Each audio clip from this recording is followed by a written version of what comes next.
नमस्कार। जिंदगी कभी कभी ऐसे मोड़ पर ले आती है जहां सब कुछ खो देने का एहसास होता है।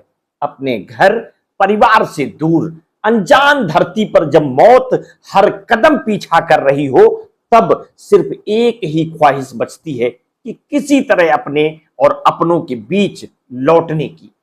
मोहम्मद सूफियान और कुछ अन्य भारतीय युवाओं की कहानी ऐसी ही है, जिनके लिए रूस यूक्रेन युद्ध का मैदान उनका सबसे बड़ा डर और सबसे बड़ा संघर्ष बन गया।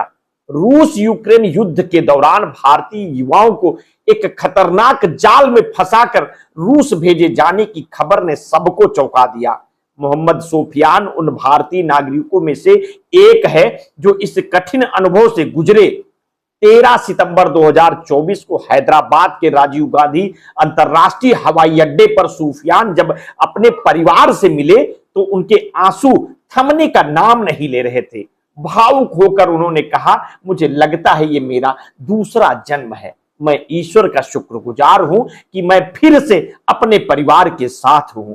सूफियान की आंखें रूस में बिताए उन कठिन दिनों की यादों से भरी थी, जहां उन्होंने 8 महीने तक जिंदगी और मौत के बीच संघर्ष किया। तेलंगाना के नारायणपेट जिले के रहने वाले 24 वर्षीय मोहम्मद सूफियान पहले दुबई में एक कपड़े की दुकान में काम कर रहे थे। एक दिन यूट्यूब पर उन्हें फैसल खान नामक एजेंट का विज्ञापन दिखा, जिसमें रूस में हेल्पर की नौकरी का वादा किया गया था। सूफियान ये प्रस्ताव देखकर उन्हें बेहतर लगा और उन्होंने दुबई की नौकरी से छुट्टी लेकर फैसल खान से संपर्क किया। फैसल और उनके एजेंटों ने सूफियान को बताया कि रूस में सुरक्षा से जुड़े काम होंगे और उन्हें हर महीने 30,000 रुपए की तनख्वाह मिलेगी। उन्होंने रूस जाकर काम करने का फैसला किया, लेकिन उन्हें अंदाजा नहीं था कि उनके साथ धोखा होने वाला है। जब सूफियान रूस पहुंचे तो उन्हें और अन्य भारतीय युवाओं को बताया गया कि उन्हें रूसी सेना के साथ काम करना होगा।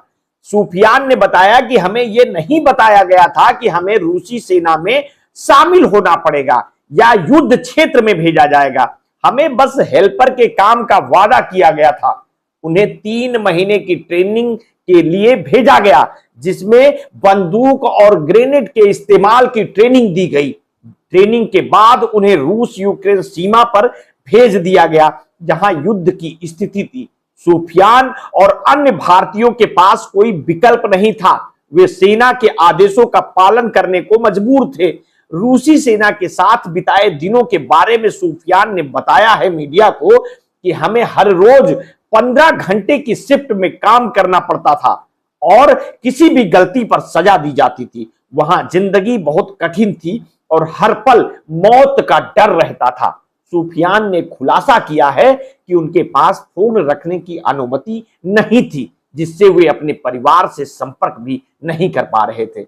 हमसे कहा गया कि युद्ध के दौरान फोन का इस्तेमाल खतरनाक हो सकता है, क्योंकि यूक्रेनी सेना फोन सिग्नल के जरिए हम पर हमला कर सकती थी। कर्नाटक के कुलबर्गी के अब्दुल नदीम और मोहम्मद समीर अहमद, जो सूफियान के साथ रूस में फंसे थे, ने भी अपने अनुभव मीडिया से साझा किया। उन्होंने बताया कि फैसल खान ने उनसे 3-3 लाख रुपए लिए थे और कहा था कि उन्हें रूस में हेल्पर के रूप में नौकरी मिलेगी, लेकिन असल में उन्हें सेना के साथ काम करने के लिए मजबूर किया गया। समीर अहमद ने मीडिया को बताया कि हमें पीने का पानी और खाना भी मुश्किल से मिलता था। हम सब एक गांव से दूर जंगल में रहते थे, जहां खाने पीने की चीजों की भारी कमी थी। कर्नाटक के सैयद इलियास हुसैन ने मीडिया को बताया कि हर दिन बंदूकों और बमों के धमाकों के बीच गुजरना पड़ता था। उन्होंने कहा कि हमारे पास कोई विकल्प नहीं था।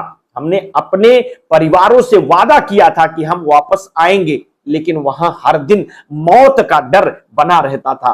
गुजरात के हेमिल नामक एक युवक की ड्रोन हमले में मौत ने सभी भारतीयों के मन में डर पैदा कर दिया था। लेकिन अगर ये मदद पहले मिलती तो शायद हेमिल और अन्य युवा भी हमारे बीच होते। 6 सितंबर 2024 को सूफियान और अन्य भारतीयों को रूस से वापस लाया गया। 36 घंटे के सफर के बाद वे मास्को से भारत आए। सूफियान ने बताया कि रूस में भारतीय दूतावास ने हमारी बहुत मदद की। बिना उनके सहयोग के हमारी वापसी संभव नहीं थी।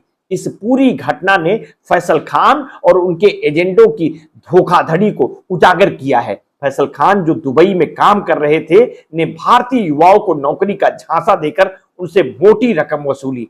फैसल ने बीबीसी से बातचीत में कहा कि उन्होंने कभी सिक्योरिटी या हेल्पर का जिक्र नहीं किया। उन्होंने दावा किया कि उन्हें रूसी प्रशासन से हेल्पर की नौकरी के बारे में जानकारी थी और वो इसी काम में युवाओं को भेज रहे थे। हालांकि सूफियान और अन्य भारतीयों के अनुभव से साफ है कि उन्हें जानबूझकर युद्ध क्षेत्र में भेजा गया था जहां उनकी जान को खतरा था। भारत सरकार ने जुलाई 2024 में प्रधानमंत्री नरेंद्र मोदी के रूस दौरे के दौरान इस मुद्दे को रूस के सामने उठाया। इसके बाद भारत सरकार ने रूस में फंसे भारतीयों को वापस लाने की प्रक्रिया शुरू की। विदेश मंत्रालय के प्रवक्ता रणधीर जायसवाल ने बताया कि 45 भारतीय नागरिकों को रूस से सुरक्षित वापस लाने की योजना बनाई गई थी। सूफियान और उनके साथी इस योजना के तहत वापस लौटे हैं।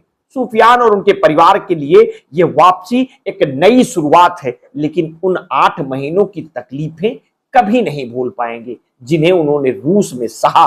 एजेंटों के धोखे और युद्ध के बीच बिताए उन कठिन दिनों की यादें उनके साथ हमेशा रहेंगी।